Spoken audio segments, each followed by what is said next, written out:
ขออาจจะขอปีจ้าเมานั่นคือสลับเชิงมองไหนไปแต่เจ้าเมานั่งอัตตอนในบ่อัตตอนสลับเตะกูไอ้วิชื่อจับวิชื่อเจ้าเมาบ้องเอ้ยบัดหาไอ้เซงนะกูยังมาถมบ้านใต้นี่ตะกสิทธิ์ก่อนตะดะเมาเพลียมหอยแซงชิมไปใส่ยมเคยโดนบ่ยมอันนั้นจะจะบอกพอว่าตะกี้เจ้าเมาหอยแซงโยนดอกปอนนะมาใจนะไปปอนตะกสิทธิ์เจ้ามาหมกได้เยอะแล้วช่วยพองไปยมเธอมาจะเฮียงยมอาจตบจวบแต่ยมเคยปอนยมอันนั้นปอนจะไปแต่เจ้าเมาโดยแกอังสโกจังพวกยมปีน่ะหอยแซงจ้าปัดหอยสกูลไปนั่งมองไหนบ้าบองพวกได้ซาอาซิดนั่งอาซิดดิ่งเมียบางอาซิดดิ่งเมียให้ฉอนะบองไอ้ใบลิดไปน้องพวกยมบานตักเตะบ่พวกยมอัดตักบิงมุกยมนั่งเตยจีไอเด้บองบานตักยงเรื่องราวดอยยุติทั่วคือระยะเปลบุญไข่หมกหอยปอนเปล่าปีเนี้ยบองปอนคือตระบานจุนมันสกอลมุกจ้าตึกอาซิดโรงรบบัวอย่างทนทงทางสมัติกอดกับบานจะตองมาได้กอดฮาเรื่องนี้คือกอดเวอร์ให้กับกอดบานกำหนดอัตสัญญาณบอกจุดสองไฟบานคลาได้จังนะโบ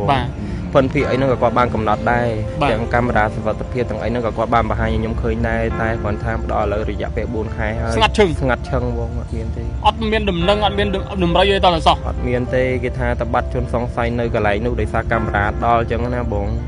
ขนมไงการหายนั้นจำบุกจนสองไฟจนสองไฟเปียกมาแต่เบอร์เซนเชียจับบ้านปีหรือกับใบเนี่ยยมอาจจะเอาลอยบ้านหัวการชื่อจับบ่อยมจมพัวจนมันเนี่ยนั่งได้เบอร์มาเลยยมคือยมจำเป็นคู่กบายบ่จำแบบเดิมบัดในก็ยมเคยนะปัจจุบันยังทั่วไอเกมก่อนทั่วอัดการบ่ดำชวนรันได้โกบะแกสนองการรงหนึ่งจุดนองการโกบาดีบ้านหนึ่งจุดนองการโกบาดีจีนี่พนมเป็นนั่งดำรถเรียงแต่จีองเมย์เจียกากองเรียบวัดเลือบเตยเตะสมัยดำช่วยอันตรายกรมกะรนัยบอกยมบัดปีนับบางปนนิพองผัวไอ้มาดอลไปนี่ระยะเปบุญคายเฮยปุยมมันตอนเคยเป็นลือในเพียบยุติธรรมจมพัวปีนับบางปนยมเตยไปปุยมหัวเนยแต่เพียบให้คลายจังครัวซาไงนี่เกตเฟอร์บาบยมถุงตะกสิทให้มันตอนกำหนดจนสองไซยมประดอนติดต่อบานเจ้าบัดไงนามวยเกมเมาดอยประดาบบดเกมบังสำหรับปุยมตะปีเนี่ยตาแบบอายุจนตัวพอยมบานได้หรือตีผัวนี้เกตเฟอร์ดับเบิลจังยมขวะพเนยอย่ายมรูบะจึงสลับคนไทยตักดอกมาได้เท่าไรแต่เอาปุยมนมือเคยพบลงวินี่จังมันยมไทยยมปลายจากเกมเมามาดองเตียดเกมเมาดอยประดาบบดมาประจบจีบปุยมแต่จะบ้าช่วยยมบ้านสมบัยแต่เนี่ยได้ช่วยยมนั้นก็ตะกสิทธิ์เทียดถือได้เทียดถือได้ที่ตะกสิทธิ์นั่นคือท่าปะจอมซัดกันไรนะคือท่าเลี้ยกันไรนึกมองไงให้ใบก็เตอร์เบอร์ตะกสิทธิ์จำนวนติ๊กมันแมนถือเกได้เตะเจ้ามาซัดเป็นนั่งต่างเอาดูจรานคลังบ่าปอนถือกันไรนะคลังได้ปอนโอ้ยบ่าสีขบาลติ๊กในมาดองไปมัดบ่าบ่าเชิงบ่าเวียกัดหลังใบดองให้บองเวียกัดใบดองเฮ้ยเตอร์เอาขโมยเปรได้บองขโมยเปรเฮ้ยกรอนแต่เยื่อใจลุยแต่เลยไหนกาบเชียบาลบุญต้องออกตุ้งไพ่อยู่ประมาณเฮ้ยโชคตุ้งแผลเมินให้บองกับปีเนี่ยกอดนั่งไงปีเนี่ยต้องแผลเมินเฮ้ยจบโอนถืออะไรนักล่ะยมถือมาจำเพียงตีมุกนี่จอมอยขนองยมมาจำเพียงนี่คือปิงบองแต่ก่อนท่ายังมันดังตาฮัดไอ้กับมุกยมเบียบานสเปียบมาปนิเต้โดยท่าไปน้องยืงบานตักมันได้จังนะบางคนยมเกสมได้รอมุกบานมุกนี่ติจังบ่าโอ้ยบ่าเป็นมาได้จัดเนี่ยสร้างปีบ่ายังเขาถือเราทายยังกุมกูในเมียนฉบับบ่าเลยฉบับในนองการดอกแสเลยยังเคยเนี่ยนะมือมุกกอดเลยกันลองมาก็นายทลอบเมียนปัญหาต่ำนอหรือก็เมียนกาชลูตอกเตียงเนี่ยจมูกนั่นเนี่ยนะเบอร์จะพูยมตัวยมมันเนี่ยนมเป็นจอบโหดแต่บงยมเนยกับปงซาวให้ไงแต่การแหดนึงจำไงคู่ขนาดบอกโอนพอบอกยมไงที่ปรามนึงจังก็ยมเมาtớiก็ยมเธอเบอร์เสด็จปอนจังนะบงแต่เบอร์ใหญ่ปีของต่ำนัวปอนพอบอกยมเมียนมันได้บอกปอนอัดเมียนตียมอัดเมียนตีบงยมมันได้แต่ช่วยประกายต่อเตยจมูกนาเตยหอไงผู้ยมซ้อมตัดซอกนั่งบงเลยบอกปอนยมเมียนทลอบเกมาขุมเรียมเกไอกิชาดเมาจังนะบงหอบประดังประดอเราไอเยืองจังเตยให้ก็ยังมันบ้านแต่ตอบต่อยเกมไม่ได้ก็ยังสงัดแต่พอต่อปีไงกำเรียมนังเมาต้องพายเชียร์กระคายกับปุยมชูเปลืองจังแต่มาดองปนก็ทลอบานทัวการซับไซด์ในเรื่องมาได้สังคมมาดองลุยมาเฮยปันใต้สมัยแบบเป็นลือจะโทรวิ่งคือเราคนมาดอเปนี่คือยังไม่เฮยตั้งปีไงการทานยำดาเปียบดังนึกข้างคันตัวโกงมาดอเปนี่อย่าเป็นบุญคายอะบอกบุญคายเฮยไปมันตอนจับบานจนได้กอดมาทัวบาปุยมปีเนี่ยแต่คือสงัดเรียบบองเอ้ยมันดังแทนสมบัยตาเป็นลือ នេះភាពយុត្តិធម៌បន្តិចក៏ពួកខ្ញុំអត់ឃើញដែរបាទហើយខ្ញុំដាច់ចិត្តមកថ្ងៃនេះដើម្បីសូមឲ្យបងជួយផ្សព្វផ្សាយដោយសាររឿងខ្ញុំគឺស្ងាត់តាំងពីថ្ងៃហ្នឹងមកគឺស្ងាត់4ខែស្ងាត់ជ្រាបបងអើយហើយរាល់ថ្ងៃនេះពួកខ្ញុំរស់នៅទាំងផិតភ័យពួកខ្ញុំមិនហ៊ានចេញចំណាបងប្អូនខ្ញុំគឺអត់សោះតែម្ដងបើខ្ញុំអាចចេញមកជួបបងមកជួបអីសុំជំនួយសុំអីបានអញ្ចឹងបងប្អូនខ្ញុំគ្នាទៅណាកើតទេគ្នាអាចនិយាយបានថាគ្នាជាមនុស្សបាក់ទឹកចិត្តបាត់ហើយបាក់ទឹកចិត្តបាទព្រោះមុខមាត់គ្នាមិនអញ្ចឹងណាឥឡូវមកអញ្ចឹងមិនឃើញទេបាទធ្លាប់តែស្អាតហើយព្រមតែអញ្ចឹងគឺសម្រស់គឺវាសំខាន់ណាស់សម្រាប់មនុស្សយើងគ្រប់រូបបាទបងអើយសំបីតែឥឡូវវិជាបានច្រើនមែនតែគ្រាន់តែអាចនិយាយបានថាខ្ញុំក៏អាចជាប់ក្នុងវិជាជនពិការមកជាហៀងដែរបងបាទព្រោះអីរងថ្ងៃខ្ញុំបកដៃមកក្រោយអត់កើតទេបាទកើតទេតឹងអស់ហើយវាទាញស៊ីតឹងអស់ហើយបាទហើយយើងសង្ឃឹមថាកម្លាំងសមត្ថកិច្ចលោកនឹងធ្វើការបើកការស្រាវជ្រាវដើម្បីស្វែងរកនៅមុខជនសង្ស័យដើម្បីយកមកផ្ដន្ទាទោសទៅតាមផ្លូវច្បាប់ផងដែរព្រមទូទាំងជនជាទីគោរពក្នុងគណៈវេលាយប់ថ្ងៃទី10ខែឧសភាឆ្នាំ2026ខ្ញុំបាទទេពុនរួមនឹងក្រុមការងាររបស់ TP News កំពុងតែមានវត្តមាននៅស្ថិតនៅចំណុចនឹងទីតាំងមួយកន្លែងស្ថិតនៅក្នុងមូលដ្ឋានរាជធានីភ្នំពេញបាទប្រិមត្តទូទាំងជនយើងជុំវិញរឿងរ៉ាវដ៏អយុត្តិធម៌គឺរយៈពេល4ខែមកហើយប្រិមត្តទូទាំងជនដោយប្អូនប្រុស2នាក់បងប្អូនគឺត្រូវបានជន់មិនស្គាល់មុខគឺបានចាស់ទឹកអាស៊ីតដែលมันដាល់ឲ្យរងរបួសយ៉ាងធ្ងន់ធ្ងរគេថាផ្ទៃមុខនិងដងខ្លួនរបស់គាត់ហ្នឹងគឺត្រូវបានទឹកអាស៊ីតស៊ីបាទមួយចំហៀងមុខហ្នឹងគឺថាខ្ទេចតែម្ដងនឹងឆ្អឹងខ្នងហ្នឹងគឺស្រោចពេញខ្នងតែម្ដងប្រិមត្តទូទាំងជនយើងដែលគាត់បានបញ្ជាក់ថាគឺគាត់គឺត្រូវបានមានជនមិនស្គាល់មុខហ្នឹងគឺបានជិះម៉ូតូមកហ្នឹងគឺបានធ្វើការយកទឹកអាស៊ីតប្រហែលជាង3លីត្របាទបានធ្វើការមកចាស់ទៅលើពួកគាត់ដែលมันដាល់ឲ្យរងរបួសយ៉ាងដំណំតែម្ដងដែលស្ថិតនៅក្នុងមូលដ្ឋានខណ្ឌទូគោកបាទហើយរហូតមកដល់ពេលនេះគាត់បានធ្វើការទៅដាក់ពាក្យមិនដឹងគឺមិនទាន់បានយុទ្ធធននៅឡើយនោះទេគឺចាប់ជនសង្ស័យគឺមិនទាន់បាននៅឡើយនោះទេគឺជនសង្ស័យគឺបានរត់គេចខ្លួនបាត់ស្រមោលទៅហើយប្រិមិត្តឥឡូវយើងមកធ្វើការសម្ភាសនឹងសាកសួរគាត់បន្តិចជុំវិញរឿងរ៉ាវនេះដូចបងប្អូនយើងបានដឹងគឺគាត់ធ្លាប់បានធ្វើការផ្សព្វផ្សាយនៅលើបណ្ដាញសង្គមដែលល្បី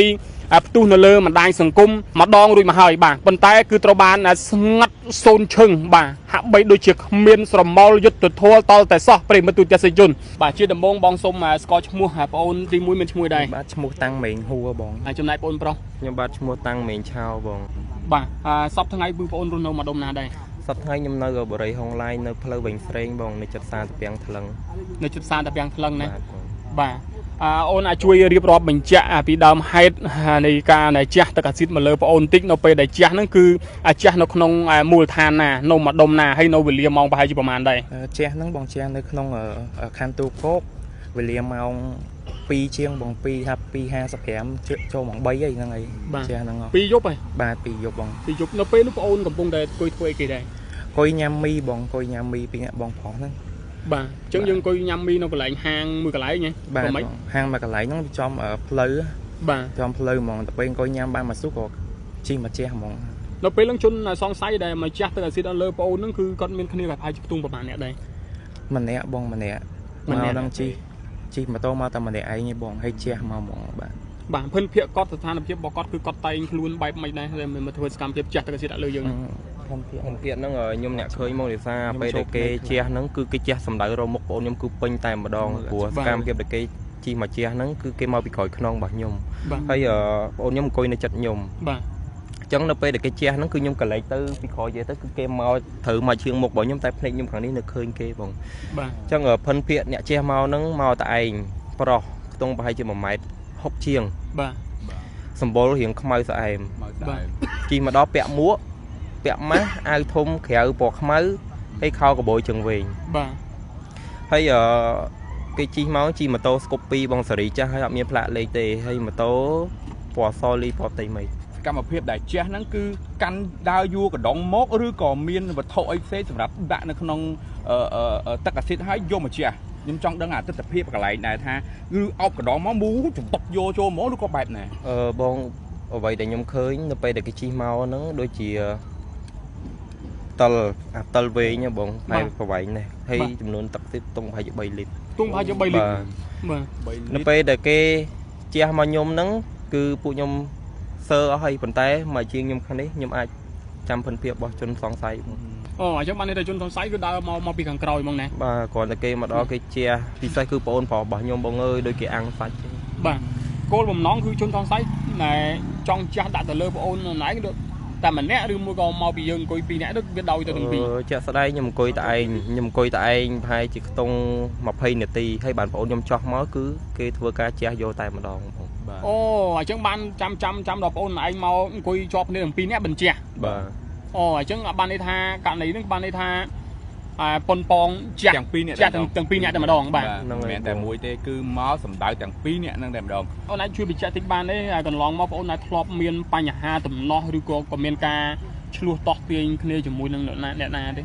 បើចំពោះខ្ញុំផ្ទាល់ខ្ញុំមិនមែនអ្នកនៅភ្នំពេញជាប់រហូតទេបងខ្ញុំនៅកំពង់សោមហើយថ្ងៃតកើតហេតុហ្នឹងចំថ្ងៃខួបកណ្ដាលរបស់បងអូនប្រុសរបស់ខ្ញុំបាទថ្ងៃទី5ហ្នឹងអញ្ចឹងក៏ខ្ញុំមកទៅក៏ពួកខ្ញុំធ្វើបើស្រីបងអូនអញ្ចឹងណាបងតែបើនិយាយពីរឿងតំណោះបងអូនប្រុសរបស់ខ្ញុំមានអូបាទប៉ុន្តែបងអូនអត់មានទេខ្ញុំអត់មានទេបងខ្ញុំមិនដែលទៅឆ្លោះប្រកែកតោះទេជាមួយអ្នកណាទេរហងៃពួកខ្ញុំសំតសុកហ្នឹងហ្មងអើយបាទបងប្អូនខ្ញុំមានធ្លាប់គេមកគម្រាមគេអីគេឆាតមកអញ្ចឹងណាបងរកប្តឹងផ្ដាល់ឲ្យអីយើងអញ្ចឹងទៅបាទហើយក៏យើងមិនបានទៅតបតឲ្យគេមិនដែរក៏យើងស្ងាត់បាទប៉ុន្តែបន្ទាប់ពីថ្ងៃគម្រាមហ្នឹងមកខ្ទង់ប្រហែលជាកន្លះខែក៏ពួកខ្ញុំជួបរឿងអញ្ចឹងតែម្ដងទៅអញ្ចឹងបន្ទាប់ពីថ្ងៃកើតហេតុរួចនៅពេលហ្នឹងអូនមានបានធ្វើការស្ទុះស្ទាក៏ដូចជាមានការប្តឹងទៅកាន់កម្លាំងសមត្ថកិច្ចដើម្បីឲ្យធ្វើការស្រាវជ្រាវដូចជាបំបែករឿងក្តីខាងលើហ្នឹងទេនៅពេលដែលពួកខ្ញុំកើតហេតុភ្លាមហ្នឹង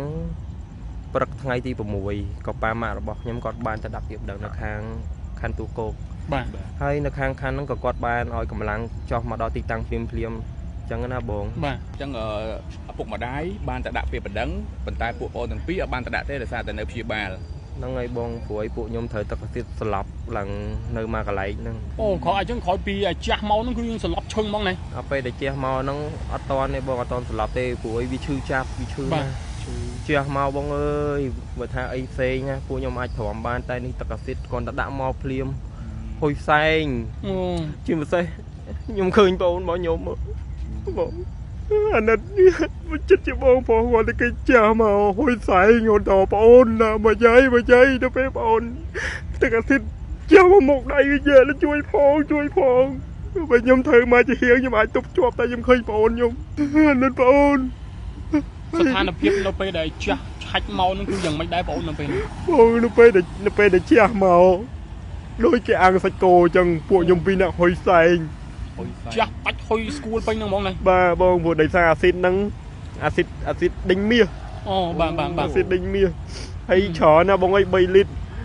ហើយពេលហ្នឹងពួកខ្ញុំបានទឹកទេបើពួកខ្ញុំអត់ទឹកវិញមុខខ្ញុំនឹងទៅជាអីទេបងបានទឹកយងបាទចុះអ្នកនៅក្នុងហាងក្បែរហ្នឹងមានអ្នកណាគេបានជួយទៅលើបងអូនទាំងពីរនាក់មានបង2នាក់អ្នកធ្វើការនៅហ្នឹងគាត់ក៏បានជួយដែរគាត់ក៏បានជួយដេញជនសង្ស័យដេញអីដែរតែគ្រាន់ថាគាត់ទៅវាជាហើយវាទៅប្រុចបាទជនសង្ស័យជិះម៉ូតូអីគេមិញហ្នឹងជិះម៉ូតូស្គូពីសេរីចាស់បងឆ្នាំទៀបមែនតែនហើយម៉ូតូពណ៌សលីពណ៌ផ្ទៃមេឃហើយអត់មានផ្លាកលេខទេម៉ូតូហ្នឹងចឹងពេលហ្នឹងបើសិនជាមានអ្នកដេញតាមប្រហែលជាអាចតាន់បានតែអត់យើងមានអ្នកដេញសំបីតែអ្នកដែលជួយខ្ញុំហ្នឹងក៏ទឹកអាស៊ីតខ្ទាតត្រូវដែរអូខ្ទាតត្រូវដៃគ្នាទឹកអាស៊ីតហ្នឹងគឺថាប៉ះចំសាច់កន្លែងណាគឺថាអាលាកកន្លែងហ្នឹងហ្មងណាហើយបើគាត់ទៅបើទឹកអាស៊ីតចំនួនតិចមិនមែនត្រូវគេដែរទេជាមកសាច់ពេញនឹងទាំងអស់ពេញនឹងហ្មងបាទគឺច្រើនខ្លាំងណាបាទអញ្ចឹងប្រិមត្តទូនជនយើងគឺជុំវិញពាក់ព័ន្ធនៅក្នុងការពាក់ព័ន្ធនឹងរឿងទឹកអាស៊ីតនេះគឺថាបាត់យូរហើយបាទឥឡូវចាប់ផ្ដើមមកវិញទៀតហើយប្រិមត្តទូនជនបាទហើយយើងមកមើលស្ថានភាពរបួសរបស់បងប្អូនទាំងពីរបាទបងប្អូនត្រូវកន្លែងណាខ្លះដែរបងប្អូនអូយបាទស៊ីក្បាលឡើងខ្ទេចតែម្ដងប្រិមត្តត្រូវដៃបងដៃបាទដៃបាទជើងបាទវះកាត់ឡើង3ដងហើយបងវះកាត់3ដងហើយទៅអស់6ពេទ្យហើយបង6ពេទ្យហើយគ្រាន់តែយើងចាយលុយទៅលើការព្យាបាលរបួសហ្នឹងអស់ខ្ទង់ផែជាប្រហែលហើយចូលខ្ទង់50000ហើយបងក៏2នាក់គាត់ហ្នឹង2នាក់ហ្នឹង50000ហើយចុះបងអូនត្រូវកន្លែងណាខ្លះខ្ញុំត្រូវមកចំហៀងផ្ទៃមុខនេះចោះមកឲ្យខ្នងខ្ញុំមកចំហៀងនេះគឺពេញបងតែគ្រាន់ថាខ្ញុំមិនដឹងតាហេតុអីក៏មុខខ្ញុំវាបានសភាពមកប៉ុណ្នេះទេដូចថាពេលហ្នឹងយើងបានទឹកបាញ់ដែរអញ្ចឹងណាតែបងប្អូនខ្ញុំគេសំដៅរមមុខបានមុខគ្នាខ្ទេចអញ្ចឹងបាទអូយបាទប្រិមត្តចិត្តអ្នកសាងពីអីបាទយើងខុសត្រូវអីឥឡូវថាយើងគុំគួននេះមានច្បាប់បាទផ្លូវច្បាប់នៅក្នុងការដោះស្រាយឥឡូវយើងឃើញនេះណាមើលមុខគាត់ទេបាទហើយអ្នកដែលប្រព្រឹត្តលេងមកត្រូវបាត់បង់ជីវិតយកហ្មងចង់ឲ្យបាត់បង់ជីវិតហ្មងតាមមើលបាទពេលគ្នាអញ្ចឹងគ្នាពិបាកណាបាទដូចកាយប្រាប់គាត់មិញហ្នឹងថា ចាស់មកគឺថាបបាក់មែនទៀតមកនៅពេលហ្នឹងនេះ ពិបាកបងអើយសំបីតែឥឡូវវាជាបានច្រើនមែនតែគ្រាន់តែអាចនិយាយបានថាខ្ញុំក៏អាចជាប់ក្នុងវិជ្ជាជនពិការមួយជាងដែរបង បាទ ព្រោះហើយរងថ្ងៃខ្ញុំបកដៃមកក្រោយអត់កើតទេ បាទ អត់កើតទេតឹងអស់ហើយវាទាញស៊ីតឹងអស់ហើយ បាទ ហើយ ឥឡូវសម្រាប់ពលឺយុទ្ធធរបងឃើញថាបងអូនក៏ធ្លាប់បានធ្វើការផ្សព្វផ្សាយនៅលើបណ្ដាញសង្គមកន្លងម្ដងរួចមកហើយ បាទ ប៉ុន្តែសម្រាប់ពលឺយុទ្ធធរវិញគឺរហូតមកដល់ពេលនេះគឺយ៉ាងម៉េចហើយ អស់រយៈពេលប្រហែលហើយតាំងពីថ្ងៃកើតហេតុមក តាំងពីថ្ងៃកើតហេតុខ្ញុំដាក់ពាក្យបណ្ដឹងនៅខាងខណ្ឌទួលគងមកដល់ពេលនេះរយៈពេល4ខែហ៎បង 4ខែ 4ខែហើយហើយមិនទាន់ចាប់បានជនដែលគាត់មកធ្វើបាបពួកខ្ញុំ2នាក់ទេគឺស្ងាត់ជ្រាបបងអើយមិនដឹងថា ជនដៃដល់ទេ សំបីតាពលឺនេះភាពយុត្តិធម៌បន្តិចក៏ពួកខ្ញុំអត់ឃើញដែរ បាទ បាទ ហើយខ្ញុំដាច់ចិត្តមកថ្ងៃនេះដើម្បីសូមឲ្យបងជួយផ្សព្វផ្សាយដោយសាររឿងខ្ញុំគឺស្ងាត់តាំងពីថ្ងៃហ្នឹងមកគឺស្ងាត់4ខែស្ងាត់ជ្រាបបងអើយហើយរងថ្ងៃនេះពួកខ្ញុំរស់នៅទាំងផិតភ័យពួកខ្ញុំមិនហ៊ានចេញចំណាបងប្អូនខ្ញុំគឺអត់សោះតែម្ដងបើខ្ញុំអាចចេញមកជួបបងមកជួបអីសុំជំនួយសុំអីបានអញ្ចឹងបងប្អូនខ្ញុំគ្នាទៅណាត់កើតទេគ្នាអាចនិយាយបានថាគ្នាជាមនុស្សបាក់ទឹកចិត្តបាត់ហើយ បាទទៅចិត្ត ព្រោះមុខមាត់គ្នាមិនអញ្ចឹងណាឥឡូវមកអញ្ចឹងមិនឃើញទេ បាទធ្លាប់តែស្អាត ព្រមតែចឹងគឺសម្រស់គឺវាសំខាន់ណាស់សម្រាប់មនុស្សយើងគ្រប់រូបបាទឥឡូវគ្នាមានអីទៀត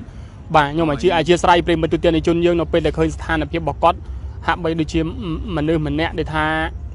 កើតជំងឺមួយយ៉ាងដូចថា